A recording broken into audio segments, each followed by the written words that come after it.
Bom dia, irmãos. Vamos começar o nosso culto, queridos. Vamos ter esse tempo aqui de adoração ao nosso Deus. Deixe-me lembrar os irmãos de alguns avisos aqui. Sábado que vem, 8 horas da manhã, encontro de homens aqui na igreja, tá bom? Nosso café, então tem que trazer alguma coisa aqui para a gente partilhar, tá? Traz aí algum... Vai ser no mesmo dia? É? Tá. Então, a gente vai ter que dar um jeito aí de encaixar em algum lugar. Tá? Mas o encontro de homens aí, semana que vem. Então, venham, tá bom? E traga alguma coisa. Quem é homem, aparece aí. Também vai ter o bazar, tá bom? Também será semana que vem, também às 8 horas da manhã, tá? Então... Quem quiser adquirir algo aqui do Saldão de Natal, vem aqui no bazar semana que vem, tá bom? Além disso, vamos lembrar de todas as nossas programações de dezembro. Oi? Não, eu vou falar uma por uma, vou começar por essa. Tá tudo certo. Ó, dia 7 de dezembro, conhecido como domingo que vem, pela manhã, nós teremos ceia do Senhor. Nós não costumamos ter ceia de manhã, né? A nossa ceia são sempre à noite. Mas o domingo que vem será pela manhã. Então não perca, participa aqui. Teremos aula às 9 horas da manhã, normal da EBD. Culto a partir das 10h15. Mas hoje ficou dentro, né? Quando o Carlos dá aula, ele sempre é muito bom com horário. Eu que não sou muito bom com horário. Né, Carlos? Mas hoje que a gente começou mais ou menos dentro desse, que eu falo que é onde é o horário que a gente orbita, né? O início do culto da manhã, é 10h15, um pouquinho depois, um pouquinho antes, tá bom? Então, ceia do Senhor, tá? Também no domingo que vem, cantata das crianças à noite, um musical infantil. Não perca, pessoal, não perca. Venha, traga visitantes, a criançada aí tá ensaiando bastante, certo, criançada? Então, né? Né, Mileninha? Tá bonito? Tá lá, tá, Lelê? Tá bonito lá? Tá, né? Muito bem. Então, não perca, tá bom? E aí, no dia 14, nós teremos a cantata do coro misto à noite. Tá bonito também, né, Carlão? Tá bonito também. Então, temos nossos ensaios aos sábados, né? E teve ensaio ontem. E a nossa cantata será dia 14 à noite. E também no dia 14, vou fazer toda uma confusão aí. De manhã, nós teremos a assembleia. Não perca a assembleia, porque essa assembleia é uma assembleia de eleição, uma assembleia de profissão de fé. Então, não perca. Nós nem teremos culto. Teremos EBD às 9, mas não teremos culto às 10h15. Teremos direto a assembleia às 10h15. Por quê? Porque senão não vai dar tempo de a gente terminar. A gente precisa terminar. E é o seguinte, a gente precisa de quórum. Então, se você é membro da igreja, venha participar da assembleia. Por favor, porque se não fechar o quórum, a gente não pode aprovar a diretoria do ano que vem. Se não aprovar a diretoria do ano que vem, a gente não consegue fazer nada em termos jurídicos, institucionais, civis. A igreja não consegue pagar a conta de luz, porque o banco bloqueia. Ele bloqueia a conta se não tiver diretoria nova, tá bom? Então, você precisa estar aqui, se você é membro da igreja, dia 14 de dezembro, de manhã, tá? Para participar da assembleia. Eu falei que ela é longa porque ela tem muitos assuntos, mas ela costuma ser rápida, tá bom? Costuma ser rápida. Não costuma ir muito tarde, não. Então, nunca, nesses 12 anos que eu estou aqui, a assembleia foi até tarde, tá? Então, fica tranquilo, tá bom? Mas venha participar, tá?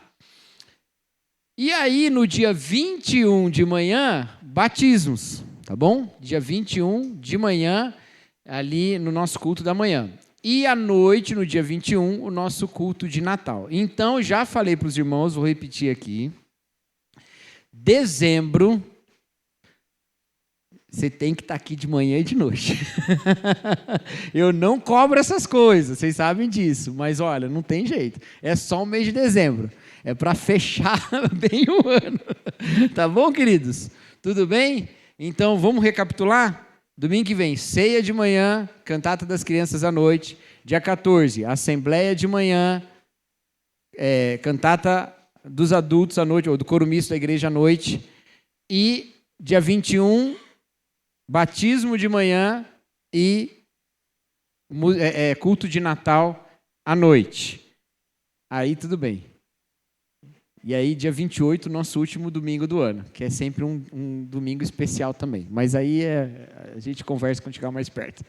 Certo? Tá certo, Carlão? Tudo bem?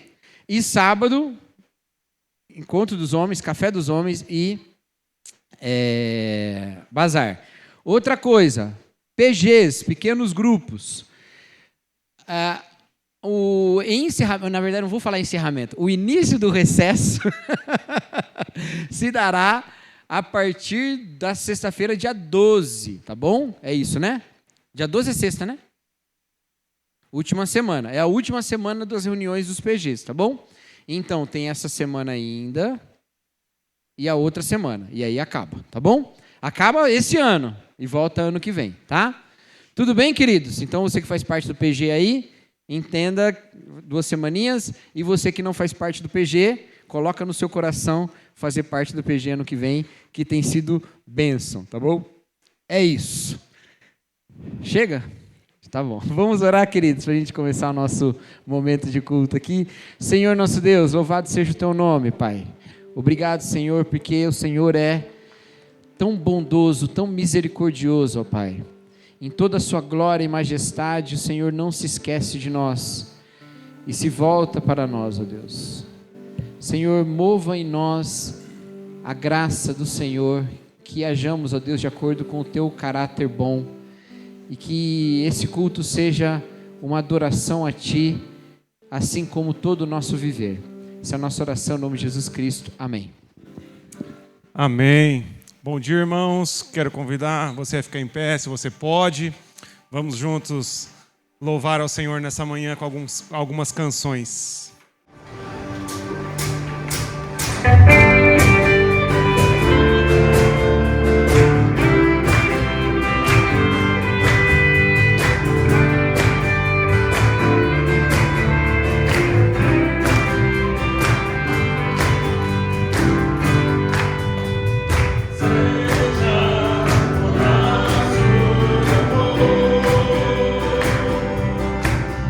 dia que vem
Amém. Senhor, que a nossa vida possa ser um louvor constante ao Senhor, ó Deus. Que em todo o nosso agir, nossas atitudes, o nosso falar, ó Deus, eles possam declarar o Teu nome a esse mundo, ó Deus. Que a nossa vida seja uma proclamação do Teu nome, o nome de Cristo.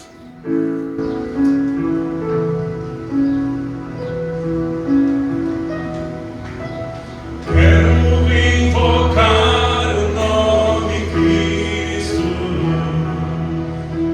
sobre cada mente e coração.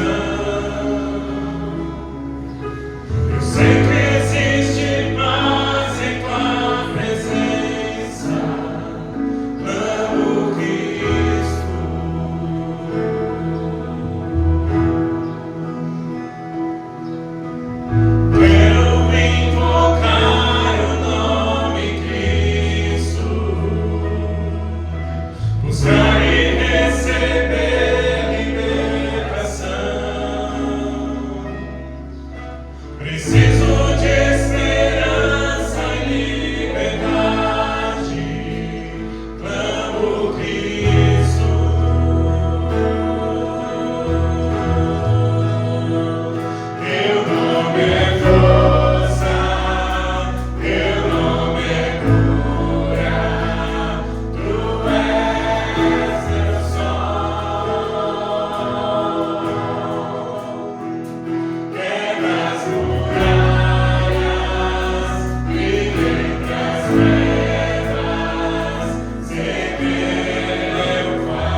Sim, Senhor, toma a nossa mente, o nosso coração nessa manhã, ó Deus. Que o Senhor possa ser o Rei sobre o nosso coração, sobre as nossas vidas, ó Deus. Tua palavra nos lembra, ó Deus, que nós devemos provar e ver, ó Deus, o quão o Senhor é bom, o quanto o Senhor nos ama, ó Deus. E que nessa manhã a gente possa provar e se lembrar dessa bondade, dessa misericórdia, do Teu amor sobre as nossas vidas, ó Deus.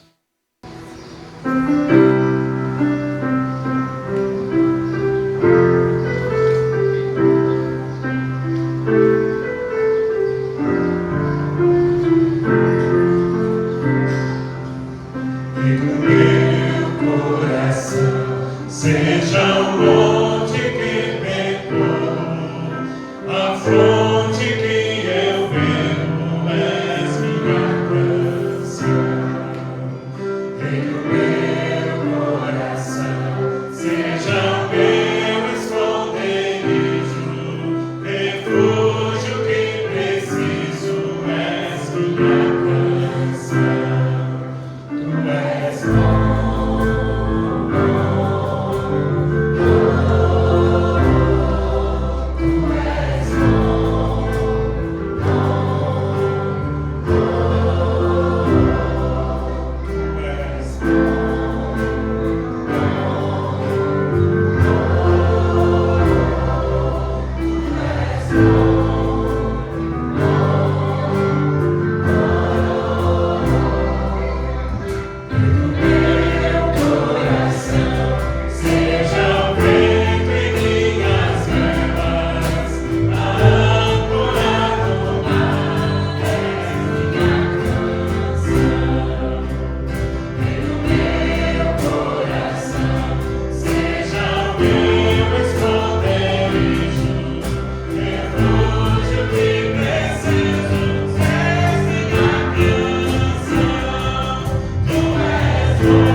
Obrigado, ó Deus, que a gente possa sempre reconhecer a Tua bondade, a Tua misericórdia, o Teu amor sobre as nossas vidas, ó Deus.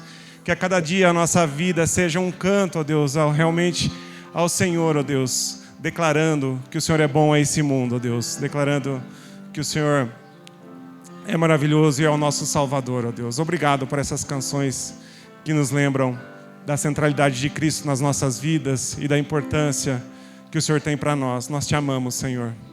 E esteja conosco agora, ao desfrutarmos também da Tua palavra, Deus, que mais e mais da Tua vontade, do Teu querer, seja transbordado nas nossas vidas, ó Deus, agora nesse momento, através das Sagradas Letras também, ó Deus. Esteja conosco, é assim que pedimos, no nome de Jesus, o nosso Salvador. Amém. Amém. Podem se assentar, irmãos?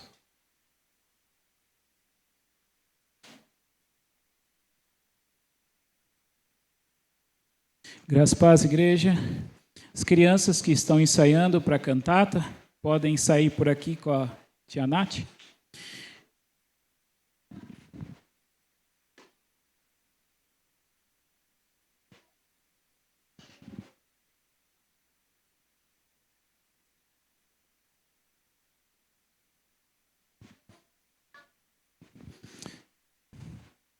Vamos abrir a palavra de Deus, Mateus capítulo 1, versículo 1. Primeiro texto do Novo Testamento, Evangelho de Mateus capítulo 1, versículo 1. Nós cantamos aqui que o nome de Jesus é força, que o nome de Jesus é poderoso, que quebra as cadeias, destrói muralhas. Vamos continuar então exaltando e engrandecendo esse nome por meio da meditação nesse texto de Mateus, capítulo 1, nós vamos ler do versículo 1 até o versículo 17.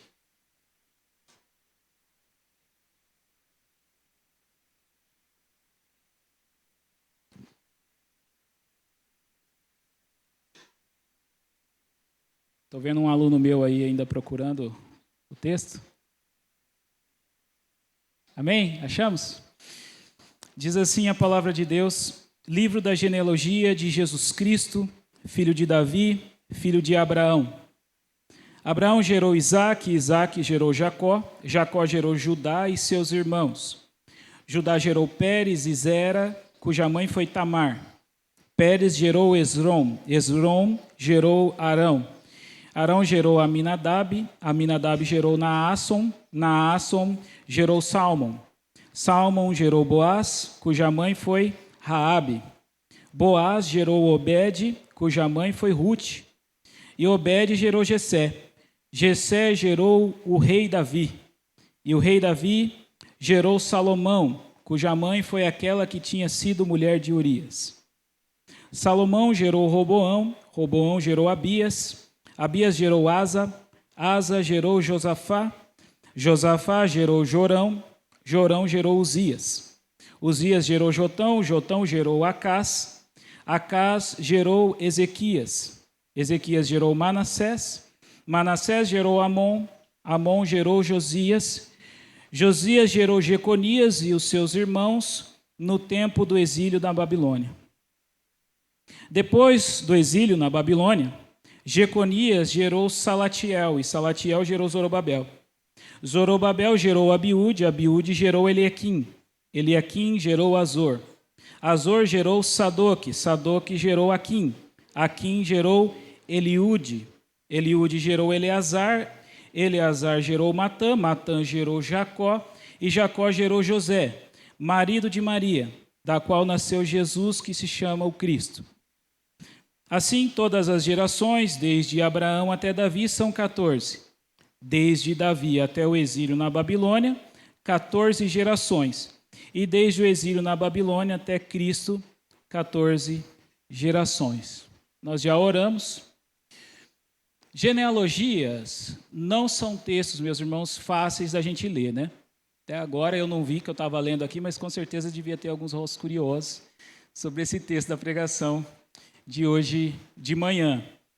Elas são textos difíceis, tanto pelo ritmo do texto, fulano, gerou cicrano, gerou beltrano, como também pelos nomes hebraicos que de vez em quando aparecem, tipo Maalaleel ou tipo Matusalém, por aí vai.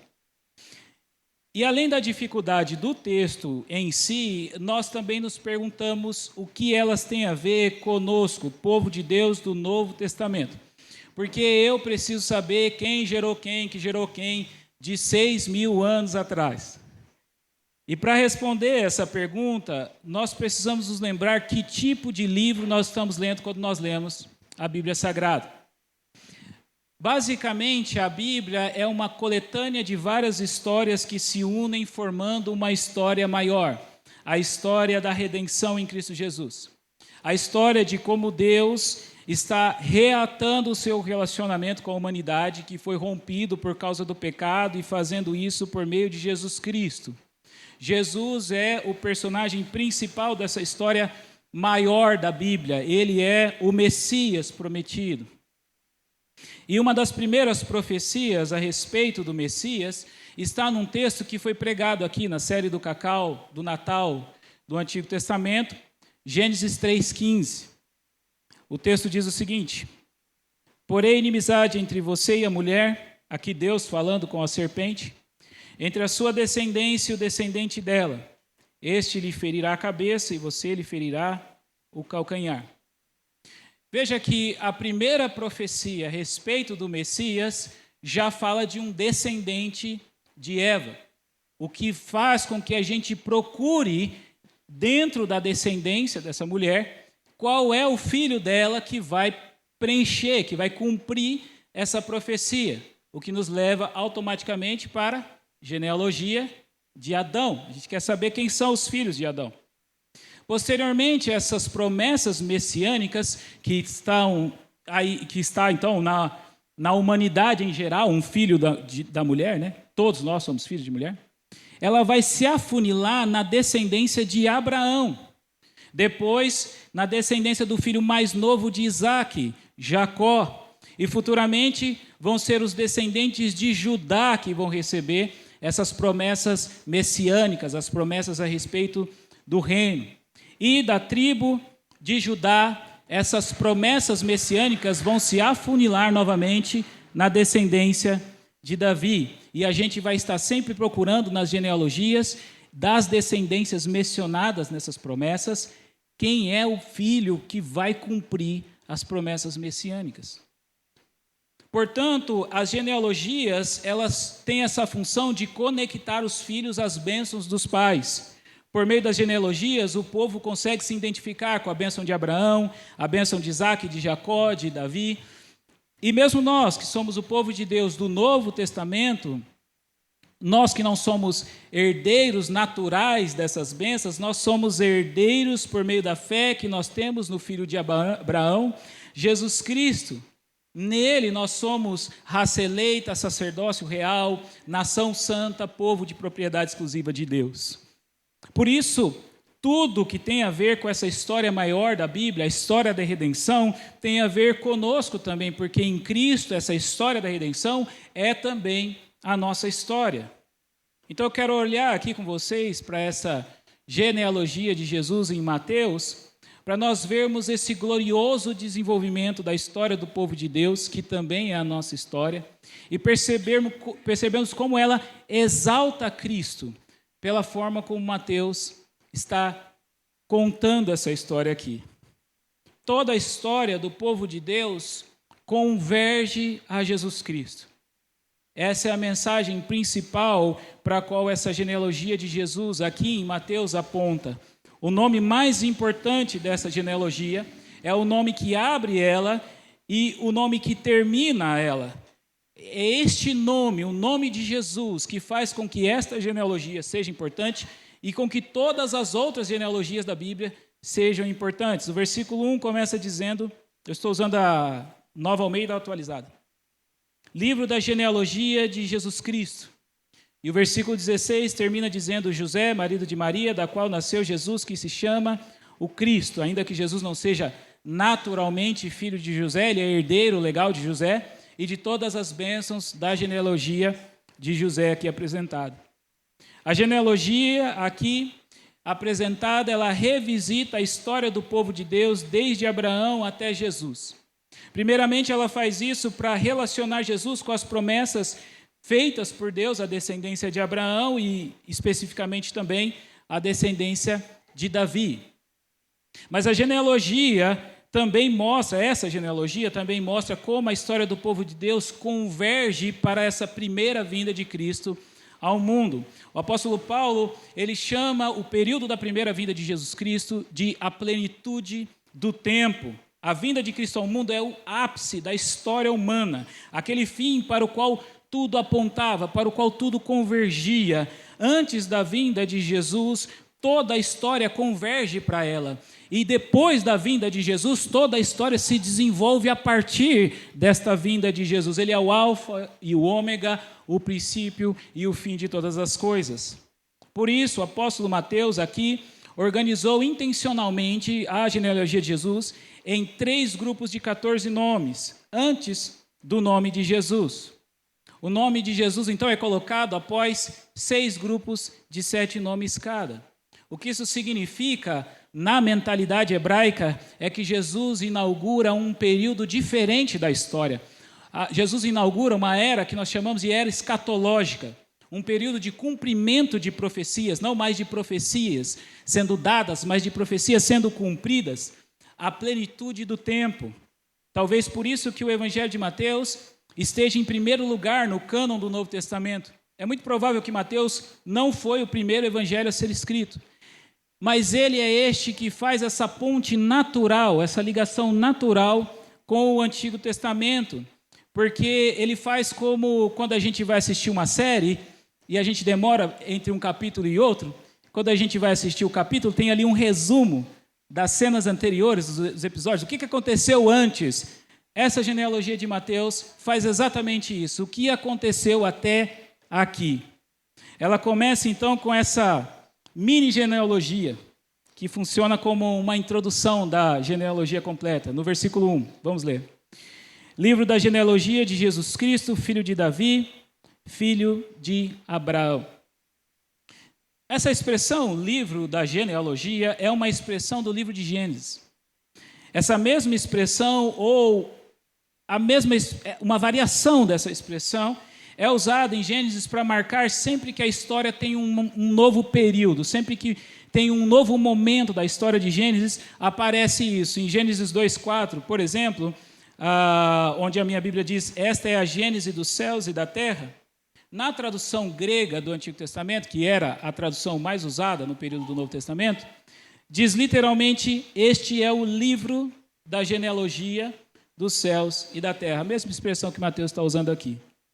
E o livro de Gênesis usa essa expressão cada vez que a história finaliza um momento e começa outro. Gênesis 5:1, este é o livro da genealogia de Adão. Gênesis 6:9, são essas as gerações, um pouco diferente, essas as gerações de Noé, e assim por diante. O que Mateus claramente está fazendo aqui é utilizar essa mesma fórmula de Gênesis no início do seu evangelho para demarcar que a vinda de Jesus inaugura um novo momento da história. O período da vinda do rei Messias, filho de Davi, filho de Abraão. Ele é filho de Davi porque ele é o herdeiro do trono de Davi. Ele é o filho prometido do Salmo 2, que vai receber as nações por herança de Deus, vai regê-las com vara de ferro.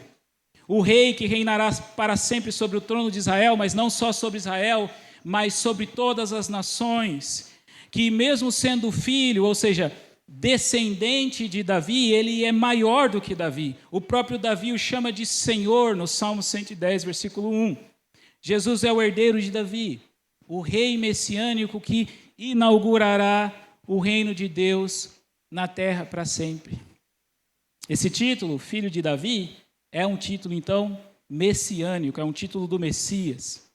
É assim que aquelas pessoas que no ministério de Jesus reconhecem ele como o Messias de Deus, de fato, vão chamá-lo ao longo do Evangelho.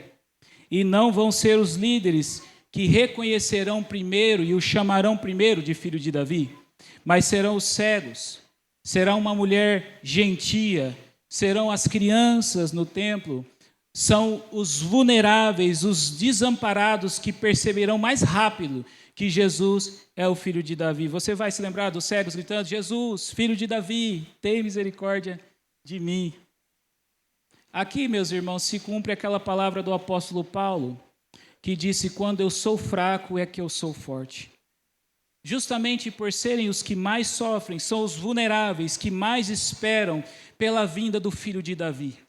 O filho de Davi, do Salmo 72, que eu vou deixar como dever de casa para vocês, o Salmo do filho de Davi, diz que ele julga o povo com justiça e os aflitos com retidão, que salva os filhos dos necessitados e esmaga o opressor, que livra os necessitados que pedem socorro e também os aflitos e aqueles que não têm quem os ajude, que se compadece dos fracos e dos necessitados e salva a alma dos que precisam de auxílio, que redime da opressão e da violência. Os aflitos são os mais interessados na vinda do novo Davi, profetizado neste salmo e em outros textos do Antigo Testamento. Eles são os mais sensíveis, os que reconhecem primeiro que essa profecia se cumpriu em Jesus, por serem os que mais esperam por todas essas bênçãos. Os pobres em Mateus, eles vão nos ensinar a conectar a nossa teologia à nossa vida. Os pobres não têm tempo de ficar discutindo doutrina. Doutrina para os pobres não presta para ser discutida, porque eles têm urgência de aplicar essa doutrina para aliviar o seu sofrimento diário. Eles precisam urgentemente dessa injeção de esperança da palavra de Deus em suas vidas, porque quem tem dor tem pressa no alívio, e eles têm pressa em aplicar a doutrina às suas vidas. Por isso que eles serão chamados de bem-aventurados no Sermão do Monte. A gente pode aprender isso com eles. Mas voltando para Davi. Em toda a história do povo de Deus, nenhum outro rei foi como Davi. Tanto que Davi vai se tornar o rei modelo. Os outros reis que vão vir depois de Davi, eles vão ser comparados a Davi quando eles fazem o que o Senhor aprova. Todos os nomes mencionados aqui no trecho de Davi até o exílio babilônico são nomes de reis. Mas o único que é chamado de rei é Davi. O rei Davi, no versículo 6. Tamanha a importância de Davi para o povo hebreu. Mas apesar de Davi receber destaque aqui, o Messias, o filho de Davi, Jesus Cristo, ele não está sendo comparado a Davi nessa genealogia. Ele está sendo contrastado a Davi e toda a sua dinastia. Você vai perceber isso porque o trecho começa com uma lembrança do pecado de Davi, no versículo 6. Davi gerou Salomão daquela que tinha sido mulher de Urias. Mateus está destacando na genealogia o pecado de Davi com Batseba. E o trecho termina com um castigo de Deus, versículo 11. Josias gerou Jeconias e os seus irmãos no tempo do exílio da Babilônia. Que nem o arrependimento de Davi, nem aquela reforma religiosa que acontece posteriormente com Josias, foi capaz de impedir que o povo de Israel fosse castigado por Deus e tirado da terra prometida. Sutilmente, Mateus está lembrando isso na genealogia. O que o apóstolo está dizendo é que nós precisamos sim de um rei da linhagem de Davi, mas tem que ser melhor do que Davi e toda a sua dinastia. E este rei é o filho de Maria, o filho de Davi, Jesus. Filho de Davi, sim, mas muito superior a Davi e toda a dinastia de Davi até aqui. Amém, meus irmãos? Mas essa mini genealogia, ela também vai dizer que Jesus é filho de Abraão. E se de um lado o título filho de Davi aponta para Jesus como o rei, o reino de Deus em Jesus, o título filho de Abraão aponta para a eleição do povo de Deus em Abraão. Jesus é o herdeiro do trono de Davi, mas é o herdeiro da bênção de Abraão também.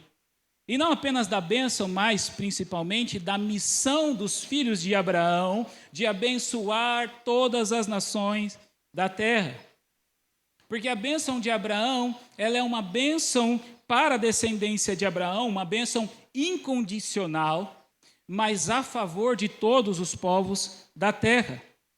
Deus, inclusive, elege aqueles que vão levar essa bênção adiante, muitas vezes preferindo o filho mais novo ao filho mais velho, que seria, por costume, o herdeiro natural da bênção familiar.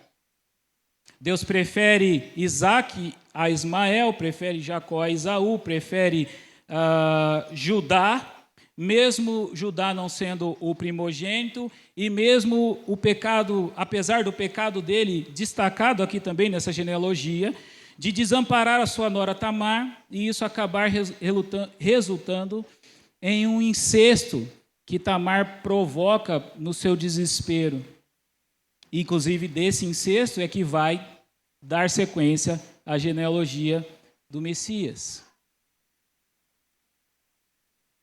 Irmãos, a genealogia de Jesus em Mateus, ela é um grande nivelador. Eu não sei se vocês perceberam isso. Ela está passando a régua. Ninguém fica mais para cima nem mais para baixo. Ela destrói esse orgulho étnico do povo de Israel. É um judeu cristão inspirado pelo Espírito Santo admitindo: nós falhamos na genealogia. Em toda a nossa história nós falhamos. Nossos pais falharam, Davi falhou, Judá falhou. Se nós somos abençoados é porque Deus é fiel às suas promessas, é porque a nossa eleição é incondicional e não tem nada a ver com a gente, tem a ver com a bondade de Deus. A eleição do povo de Deus não é mérito do povo, mas mérito da graça e da misericórdia de Deus, que decidiu escolher um velhinho, o senhor Abraão, e a sua esposa, a dona Sara, e abençoar a partir da descendência desse casal todos os povos da terra. E enquanto Mateus vai obrigando o seu povo a olhar para a sua história cheia de erros, ele também cita nomes de duas mulheres crentes, que não faziam parte da descendência de Abraão, mas que imitaram a fé de Abraão em Deus, Raabe e Ruth. Aqui no finalzinho do trecho de Abraão até Davi. Raabe, a cananeia de Jericó, que escondeu os espias de Israel por temor a Deus, e Ruth, a moabita, que decidiu que o povo de Israel seria o seu povo e que o Deus de Israel seria o seu Deus. E a quem um judeu piedoso, Boaz, aplicou não só a lei do levirato, aquela lei que dizia que quando um israelita morresse, o parente mais próximo deveria casar-se com a viúva e gerar uma descendência para o morto dela, para que o morto não ficasse sem herança, ele tivesse uma descendência e levasse o seu nome à frente. Boaz vai fazer muito mais do que isso, ele está aplicando essa lei a uma moabita. Então não é bem a lei do levirato que ele está aplicando a ela, mas a lei do amor. A lei do amor sincero por uma viúva pobre e desamparada que colocou a sua esperança no Deus de Israel. Temos aqui, numa lista que inclui grandes reis e grandes patriarcas como Abraão, Davi, Salomão, os nomes de Tamar, Raabe e Ruth. Irmãos, que maneira maravilhosa de se começar um evangelho de um Cristo que é ao mesmo tempo o ungido do Senhor e o servo sofredor. O Filho do Deus Altíssimo e o Filho de Maria na manjedoura. O que sobe aos céus e se assenta à direita de Deus Pai Todo-Poderoso nas alturas, após a sua ressurreição, mas que antes da sua morte se assenta com publicanos e pecadores. Seus pais são grandes reis do passado, suas mães, mulheres humildes, mas exemplos de fé. Esse é um excelente prelúdio de Mateus ao Deus homem, Jesus de Nazaré. Glória a Deus. As genealogias na Bíblia, elas não estão interessadas apenas em dizer quem foi o pai de quem. Até porque a palavra gerou aqui não significa necessariamente ser o pai, mas ser um antepassado. Pode ser o pai, o avô, o bisavô e etc. Isso, inclusive, dá liberdade para aquele que está organizando a genealogia de organizá-la de uma forma intencional para passar uma mensagem. E é exatamente o que Mateus faz aqui. Ele vai organizar essa genealogia com 6 grupos, de 7 nomes cada, né? Colocando o nome de Jesus no lugar que seria o lugar do 7º grupo. Isso fala muita coisa, meus irmãos. Fala que a vinda de Jesus ao mundo é como um descanso sabático, é como o descanso do 7º dia. Ele vem para cumprir as promessas que o povo espera. Ele vem para dar alívio aos cansados. Ele disse isso durante seu ministério: venham a mim, se vocês estão cansados, eu sou o descanso, eu vos aliviarei. Mateus está dizendo isso indiretamente ao colocar Jesus como o 7º grupo aqui nessa genealogia. Mas ela também diz que Jesus é o único que terá sucesso naquilo que todos os outros que vieram antes tiveram fracasso. Ele é aquele que cumprirá perfeitamente a vontade de Deus. Porque se 7 é um número de uma coisa perfeita, de uma coisa pronta, de uma coisa completa, 6 é um número de uma coisa imperfeita, não pronta, a ser completada. Ela fala também que cada pequena história do povo de Deus do passado convergia para a chegada de Cristo na plenitude dos tempos. E mostra que nenhum outro nome, seja de rei, de patriarca, é maior do que o nome de Jesus. Jesus é o nome sobre todo nome.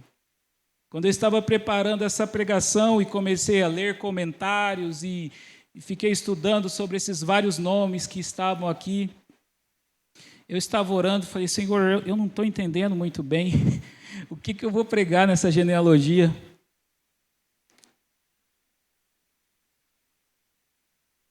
E a intuição que Deus me deu foi, você não está olhando para o nome mais importante. Tem um monte de nome aí, mas só tem um nome acima de todo nome. Só tem um nome que deve ser colocado acima de todos os outros. E só tem um nome que faz com que tenha sentido todos os outros nomes, que é o nome de Jesus. Eu lembrei até do hino de... Agora a Ru vai ficar chateada. Eu lembrei do hino de Feliciano Amaral. Olha para Jesus. Vocês não conhecem isso? Eu não sei nem como eu conheço. A genealogia de Jesus em Mateus, ela nos lembra que nem os nossos nomes, nem os nomes dos nossos antepassados importam mais. Porque o Messias chegou para inaugurar um reino diferente, um reino onde os maiores se colocam a serviço dos menores, onde as crianças e os humildes e os vulneráveis entram primeiro, onde todos são um em Cristo Jesus. A genealogia de Jesus em Mateus é uma insistência de Deus em continuar sendo chamado de o Deus de Israel, apesar de Israel. De continuar sendo chamado de o Deus de Abraão, apesar de Abraão. E por que não dizer que Deus insiste em continuar sendo chamado de o Deus da Igreja Batista Vida Nova, apesar da Igreja Batista Vida Nova em Nova Odessa? Ela nos mostra que Deus não desiste facilmente de nós. Nós não vamos conseguir frustrar os planos de Deus com as nossas falhas, assim como todas as falhas destacadas aqui nessa genealogia não conseguiram frustrar as promessas e os planos de Deus para este povo. Ela nos revela que por detrás de uma porção de histórias cheias de erros e de falhas, há um Deus soberano guiando a história para a vinda de seu Filho ao mundo. A genealogia de Jesus em Mateus é a nossa história. Os nossos pais são pecadores, nós somos pecadores também. Mas assim como nessa genealogia aqui, em algum momento a nossa história chega a Jesus. Apesar de nós, apesar das inúmeras decisões ruins que nós tomamos na vida, Deus é soberano e guiou-nos ao encontro do seu Filho amado por sua misericórdia e por sua graça. Então, meus irmãos e minhas irmãs, não percamos tempo em frente ao espelho se arrumando quando o nosso encontro é com Jesus Cristo. Ele verá além da nossa maquiagem, verá além da nossa barba feita, os miseráveis pecadores que nós somos, mas que Ele decidiu amar e decidiu nunca deixar de amar por sua própria vontade, decisão e soberana vontade. Amém? Eu fico imaginando a alegria de um leitor judeu do primeiro século, ouvindo as palavras dessa genealogia pela primeira vez, revisitando a história do Antigo Testamento, percebendo que Deus guiou essa história até Cristo, mas ao mesmo tempo revisitando a história cheia de erros dos patriarcas, dos reis do passado, aquele sentimento agridoce. Por um lado é bom lembrar de Davi, grande rei, mas de Batseba, daquela que foi de Urias. Judá, tribo de Judá, Jesus é o leão de Judá, mas o Judá que deu mancada com Tamar, e por aí vai. Mas é justamente nessas noites mais escuras que as estrelas brilham mais, meus irmãos. Portanto, que a incapacidade humana nos faça colocar toda a nossa esperança no filho de Davi. Olhemos para Jesus, fixemos os olhos nele, confiemos em sua bondade e graça, adoremos e engrandeçamos o seu santo nome acima de todo nome. O mesmo Deus que guiou a história, convergindo para a vinda de Cristo ao mundo, continua guiando a história do seu povo, agora com pessoas de toda tribo, raça, língua e nação, para o bem final, a plenitude do reino eterno de Cristo em novos céus e nova terra. Nada pode frustrar os planos de Deus. Nada, nenhum nome é mais importante do que o nome de Jesus, nem o meu, nem o seu. É nele que nós confiamos, ele é o que não falha.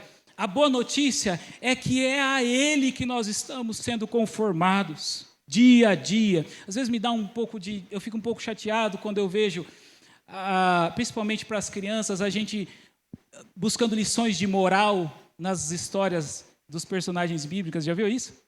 Olha, Davi foi forte, então seja forte como Davi. Mas não é a Davi que nós estamos sendo conformados. Pelo contrário, Davi está imitando Cristo. Davi está tipificando Cristo quando ele faz alguma coisa boa. Seja como Jesus. Essa é a única mensagem bíblica para nós, povo de Deus, do Novo Testamento. Olha, Sansão foi forte, vá lá, lute, seja corajoso como Sansão. Irmão, Sansão na Bíblia é colocado como um pecador miserável igual a gente. Se eu mudar de mim para Sansão, não muda muita coisa. Não resolve, entendeu? Eu e Sansão dá uma briga boa para ver quem é o pior. Nós estamos sendo conformados a Cristo.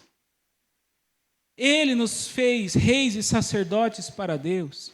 Ele nos guia para a sua vontade. Ele nos sustenta nas nossas fraquezas. Ele é quem faz o seu nome brilhar acima do nosso, quando a gente percebe as nossas incapacidades diante dos desafios da vida cristã. A nossa fé é fortalecida quando nós damos glória para Ele. Eu vou dizer isso de novo, que talvez seja uma das coisas mais importantes que eu vou dizer nessa manhã. Nossa fé é fortalecida quando nós damos glória a Cristo. Glória a Deus. Quando nós engrandecemos e exaltamos o nome de Jesus acima de todo nome, o que nos dá esperança não é o fato de nós sermos evangélicos, estarmos numa igreja evangélica, porque a igreja evangélica é cheia de erros e de falhas. O que nos dá esperança não é sermos membros de uma família piedosa, filhos de piedosos, porque até mesmo a família mais piedosa tem daquilo que se arrepender. Não temos esperança no governante atual, não temos esperança no próximo governante, não temos nenhuma fé de que as notícias do jornal de amanhã vão ser melhores, mais bacanas do que as notícias do jornal de hoje. A nossa esperança está no fato de que Jesus é o filho de Davi, o filho de Abraão, e que nele se cumprem as promessas de Deus para o seu povo, povo do qual nós fazemos parte pela fé em Cristo Jesus. Jesus é o nome, sobre todo nome. É para Ele que nós devemos olhar. Deixa eu confessar uma coisa aqui, aproveitar que eu já estou estragando essa pregação. Eu tenho o costume de trazer o esboço aqui para pregar, né? E a minha esposa me critica bastante por isso. Fala, você fica olhando aqui e não olha para as pessoas. Que bom. Para que vocês não olhem para mim. Para que vocês saibam que aquilo que está saindo da minha boca, a palavra de Deus, é a única coisa que você precisa aqui. Você não precisa de mim. Você não precisa olhar para mim. Você não precisa da minha postura, dos meus olhos. Você precisa fixar os seus olhos na palavra de Deus. Você precisa me julgar. E o que eu falar que for palavra de Deus, você pega. O que não for, por favor, me fale ali na porta. Para que eu não pregue nunca mais. Porque esse espaço não é um espaço de homens, é um espaço da palavra de Deus. É por isso que o nosso púlpito não fica no canto. É por isso que ele fica no centro. Não porque nós queremos um pastor bonitinho, com roupa colada, para poder fazer propaganda no YouTube, mas porque nós entendemos que a palavra de Deus é o centro de tudo que nós fazemos aqui. É para Ele que nós devemos olhar. Então eu comecei essa mensagem dizendo que as genealogias são importantes, mas agora eu quero dizer que elas não são importantes. Que elas eram importantes até a vinda de Jesus. Depois da vinda de Jesus, o apóstolo Paulo vai dizer, tanto a Tito como a Timóteo, para evitar genealogias e discussões inúteis. Elas já cumpriram a sua função. Elas são como aquele jogo de ligue os pontos, e nos levou até Jesus Cristo. E estamos nele, e não precisamos mais dos antepassados. Uma vez que Jesus veio ao mundo, todos os tipos dele no passado, Davi, Abraão, Boaz, Josias, aqueles que apresentaram um comportamento virtuoso como o de Cristo, que sofreram injustamente como Cristo, eles são apenas sombra da glória do Deus encarnado que viveu entre nós. Se esses pais do passado estivessem aqui, eles mesmos diriam isso: não a nós, Senhor, não a nós, mas ao teu nome da glória, por amor da tua misericórdia e da tua fidelidade, como no Salmo 115. Eles mesmos diriam para nós: não olhem para nós, olhem para Ele, olhem para Jesus. Como no monte da transfiguração que Moisés e Elias descem, mas quem brilha com glória maior do que a do sol é Jesus Cristo. É a Ele que toda a história se submete, e é a Ele que nós fixamos o nosso olhar. Mais do que daquele que nós vemos diante do espelho, olhemos para Jesus. Amém? Então vamos orar, concluindo esse culto.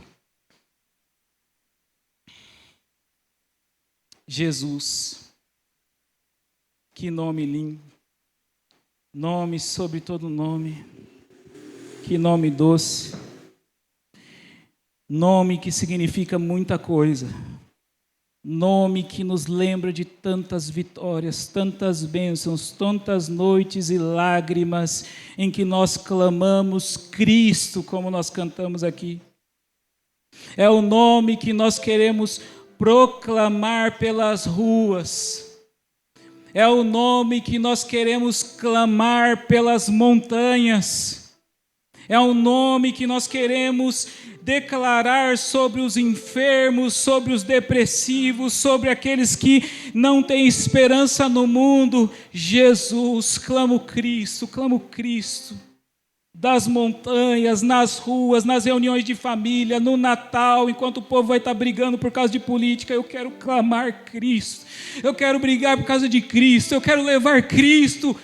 Na reunião de celebração, na ceia do nascimento de Jesus, em que Jesus fica de fora, eu quero trazer Jesus para dentro, eu quero que Jesus coma daquele peru, eu quero que Jesus beba daquela bebida, eu quero que Jesus esteja na festa secularizada do seu nascimento, eu quero clamar Jesus, quero fazer o nome de Jesus ser engrandecido todo dia, em todo tempo. Mesmo quando o meu nome está sendo manchado, mesmo quando eu olho para o meu nome, sinto vergonha do meu nome, eu quero clamar Jesus Cristo. Porque se Jesus não tem vergonha de ser chamado do Deus de Isaac, o Deus de Abraão, o Deus de Jacó, o Senhor não se incomodará que eu, pobre pecador, que minha igreja, meus irmãos, pobres pecadores como eu, clamem o teu nome, porque o Senhor mesmo, enquanto nós proclamamos o teu nome, está nos conformando segundo a imagem desse nome que nós proclamamos. Podemos nos tranquilizar, porque se a gente abre o livro de Gênesis e vê a história de Judá e Tamar e pensamos, meu Deus do céu, a nora tem que enganar o sogro para fazer ele cumprir a obrigação dele, que era mandar o filho para casar-se com ela, para ela não ficar uma viúva desamparada. Que é que pode surgir de uma história doida como essa? E aqui Mateus está nos mostrando. Uma história doida como essa, mas a soberania de Deus pode vir na redenção de toda a humanidade. O Senhor não precisa da nossa matéria-prima, o Senhor é soberano, o Rei, o Senhor faz água do deserto, o Senhor brota água da rocha, o Senhor faz o povo passar pelo mar, e o Senhor faz por meio da nossa vida a obra de redenção na vida das pessoas em Hortolândia, Nova Odessa, Americana, Santa Bárbara e até os confins da terra. Nós continuemos proclamando o nome de Jesus acima de todo nome, para nós mesmos, na nossa caminhada cristã e para aqueles que o Senhor colocar no nosso caminho. Que o Senhor nos traga aqui de novo à noite, para que a gente continue celebrando o teu santo nome. Dá-nos um domingo abençoado, em nome de Jesus. Amém.